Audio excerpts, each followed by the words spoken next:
এখন সেলাটপ উঠছি। সেলাটপে জাস্ট আর 1 কিলোমিটার জায়গা আছে সেলাটপ উঠতে। কিন্তু আমি আপনাদেরকে এখন একটা জিনিস দেখাবো, যেটা আমার পিছনে তা পাহাড়গুলো দেখতে পাচ্ছেন। এই পাহাড়গুলো আমি যে বয়ে উঠে আসলাম, সেই রাস্তাটাই আমি দেখাবো এখন আপনাদেরকে। আপনারা দেখতে থাকুন, আমার চ্যানেলটাও সাবস্ক্রাইব করে দিবেন আর আমার ভিডিওটা ফুললি দেখবেন।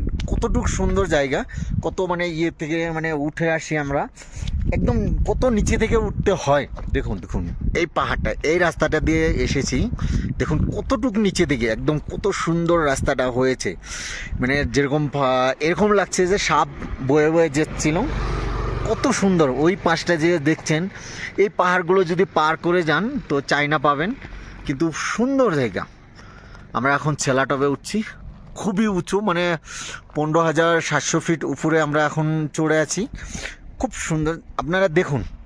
এই তো এই রাস্তাটা দিয়ে কিন্তু আমরা এসেছি। এখন যে রাস্তাটা দেখছেন, এই রাস্তাটাই আমরা পার করে এসেছি। এখন এই দিক দিয়ে এইভাবে এসে এইখান দিয়ে এই তো দেখুন আমাদের গাড়ি, খুবই হার্ট প্রবলেম হচ্ছে। খুব সুন্দর বিউটিফুল জায়গা, দেখতে থাকুন। খুবই সুন্দর জায়গাটা, কিন্তু আমরা সবাই এসে এখন মানে এখন কিন্তু বরফ নেই এই জায়গাগুলোতে। মানে জানুয়ারি ডিসেম্বর জানুয়ারিতে আপনি ফুললি বরফ পাবেন, একদম ফুললি বরফ থাকে। এই রাস্তাগুলো একদম বন্ধ থাকে, খুব সুন্দর হয়ে যায়, খুব অনেক সুন্দর। দেখুন।